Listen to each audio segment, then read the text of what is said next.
El Comité de Emergencia de la Organización Mundial de la Salud me comentó declarar públicamente el fin de la emergencia internacional. Acepté ese consejo.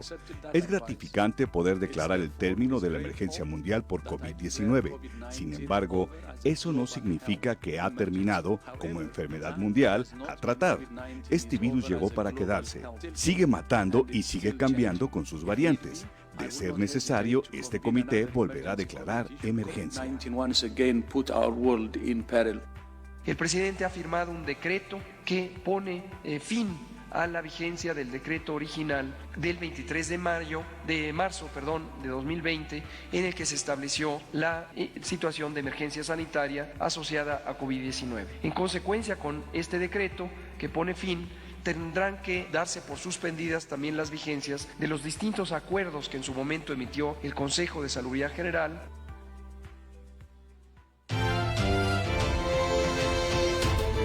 Les saluda Laura Martínez Gamiño y 9 con 49 minutos y estábamos escuchando las voces tanto de la Organización Mundial de la Salud y también de Hugo López-Gatell, subsecretario de Salud.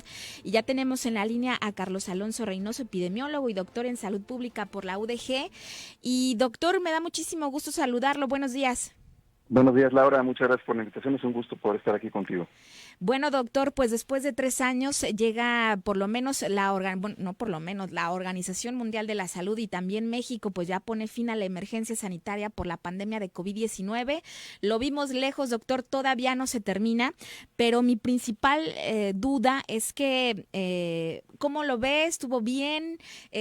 ¿Cuál es el análisis que hace tanto la OMS, también como ayer que lo daba durante la mañanera Hugo López-Gatell, que se pone fin a esta emergencia sanitaria? ¿Era prudente? No, todavía, como bien lo dijo el subsecretario, pues todavía no se termina, y también Tedros Adhanom Ghebreyesus pues menciona que no, que todavía sigue siendo un virus letal. ¿Cuál es su análisis después de 3 años?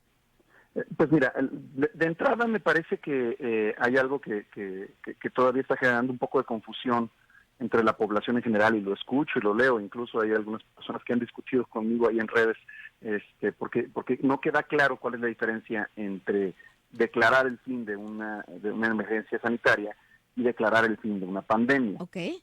En ningún momento se ha declarado el fin de la pandemia como tal.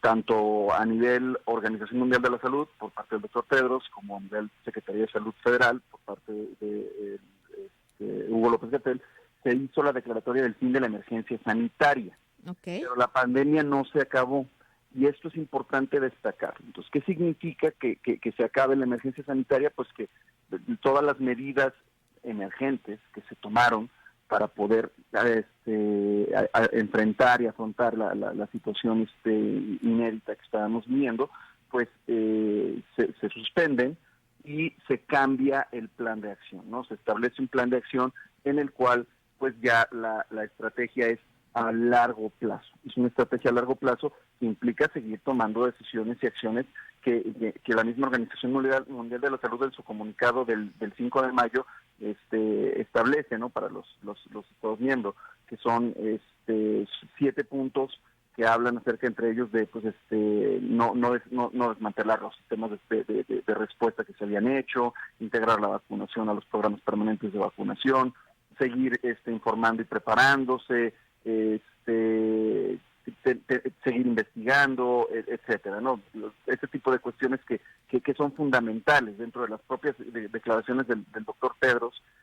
Decía que pues el COVID ya ha cambiado de por sí al mundo y a nosotros, y si regresamos a cómo eran las cosas antes del COVID, pues entonces no habremos aprendido nada en nuestras lecciones. Claro. y le habremos fallado a las generaciones futuras, ¿no? Y que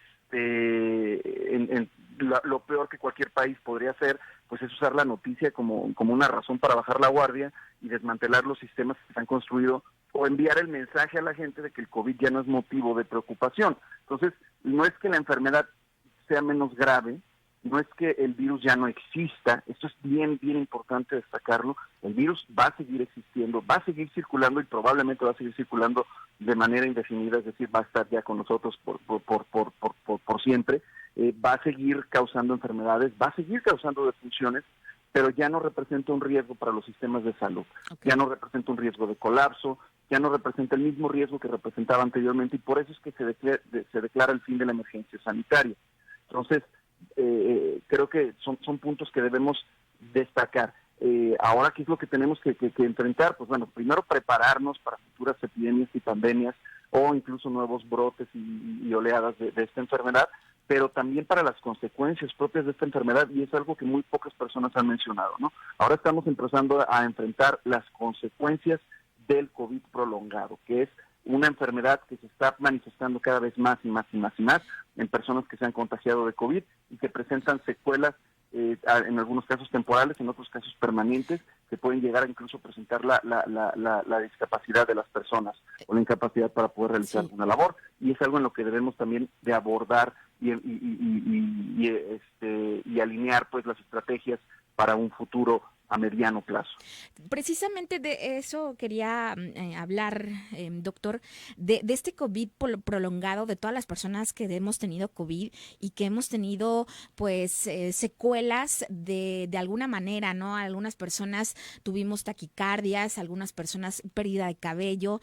Creo que ahora las políticas públicas deben también de enfocarse en este COVID prolongado, ¿no? Que siguen todavía las personas que tuvimos COVID y que seguimos teniendo quizá algunas secuelas. Creo que es ahí donde también se tiene que centrar un poco la atención de las políticas públicas de los 3 niveles de gobierno, porque hay personas que sí y que aparte se siguen contagiando, recontagiando, y que ahora son diferentes las secuelas, ¿no? Creo que algunos que tuvimos COVID tuvimos secuelas parecidas, pero también diferentes. Así es, mira, erróneamente en un principio catalogamos a la enfermedad, al COVID-19, como una enfermedad respiratoria. No lo es.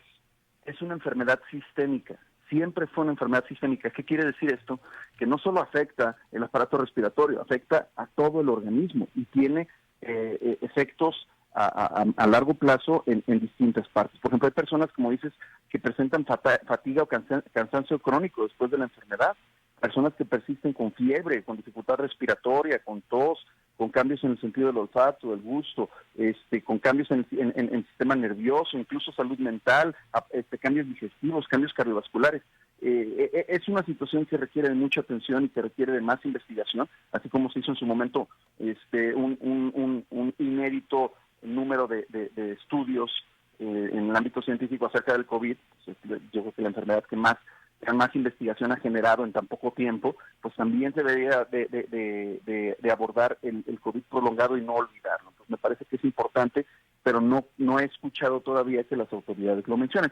Sin embargo, hablando acerca, por ejemplo, de la declaratoria que hace la Secretaría de Salud Federal, me parece que va un poco acorde a lo que la Secretaría de Salud, a lo que la Organización Mundial de la Salud había declarado, ¿no? Que hay que seguir recomendando las recomendaciones generales, ¿no? Como las incapacidades laborales, el uso de cubrebocas, etcétera, seguir vigilando, monitoreando, el plan de vacunación, es decir, incluir ya la vacunación del COVID dentro del plan de vacunación universal, claro. La actualización de los planes de respuesta, el manejo clínico de los casos, etcétera, ¿no? Entonces creo que me parece que la respuesta por parte, por lo menos en papel, de la Secretaría de Salud Federal va acorde con las recomendaciones de la Organización Mundial de la Salud, y me parece positivo que se plantee de esa manera. Entonces ahora es cuestión de esperar y ver cómo en el corto plazo pues se ven estas acciones. Doctor, nos quedan 2 minutos, pero me gustaría que nos dijera, sé que bueno, cada caso es diferente, pero actualmente ¿cómo se desarrolla el COVID-19? Ya vemos que muchas veces ya no es necesario aislarse tantos días, pero ¿cómo además de todas las mutaciones que ha habido, pero cómo se desarrolla el COVID-19 actualmente? Siguen siendo síntomas similares: dolor de cabeza, dolor de garganta, puede haber fiebre o no, malestar general. El aislamiento recomendado es de entre 5 y 7 días. Mi recomendación sería que fuera por lo menos 7 días para evitar contagiar a más personas en el entorno, pero regularmente se está dando entre 5 y 7 días de manera general. Y las recomendaciones son las mismas: evitar espacios cerrados no ventilados, evitar saludar de beso y de mano, uso de cubrebocas en espacios donde hay una gran concentración de personas, y vacunarse o aplicar el refuerzo en caso de así requerir. Y bueno, ¿el COVID en algún momento será algo totalmente normal como la gripa que hemos tenido? ¿En algún momento? Sí, probablemente, y damos un camino a eso, es decir, no es que sea tan inocuo como una gripe, porque pues, como ya dijimos es una enfermedad que afecta a muchos más organismos, pero lo que va a suceder es que pues, vamos a vivir ya de manera rutinaria con él, que es lo que está empezando a suceder. Doctor, pues muchísimas gracias y espero, bueno, que tengamos en otra oportunidad más tiempo, pero hace muy buenos análisis a través de redes sociales. ¿Nos quiere compartir cómo lo podemos encontrar en redes sociales, en Twitter? Claro que sí, en Twitter me encuentran como Dr. Carlos Alonso.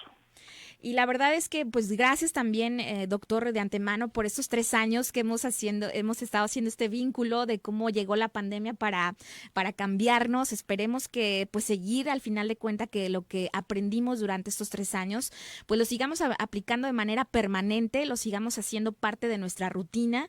Y, pues, muchas gracias, doctor, por hacernos este acompañamiento de estos 3 años. ¿Quién diría que son 3 años ya? Muchísimas gracias a ti, sobre todo, Laura, que fuiste quien primero me dio entrada para poder compartir pues mis puntos de vista y mis experiencias aquí en Guadalajara y en Jalisco. Pues muchas gracias también a usted, doctor. Que tenga un excelente día y por supuesto vamos a seguir en contacto con este análisis y cómo se va desarrollando el COVID-19. Con mucho gusto. Pues tuvimos la oportunidad de platicar con Carlos Alonso Reynoso, epidemiólogo y doctor en salud pública por la UDG. La verdad es que nos hizo por estos 3 años un acompañamiento profundo, un análisis profundo de las cifras del COVID-19 y por supuesto más allá de las cifras, personas que murieron por esta pandemia, a las personas que tuvimos COVID-19, pues que seguimos quizá con algunas de las secuelas. Y la recomendación, por supuesto, es seguirnos cuidando y por supuesto la vacunación, que ahorita no hay campañas activas por parte de las autoridades aquí en el estado. Sin embargo, es importante que sigamos pendientes del COVID-19. Les saludó en este micrófono Laura Martínez Gamiño. Mañana los acompaña su titular Laura Mora. Sigan en la programación del 91.5 de FM. Me despido. Que tengan un excelente día.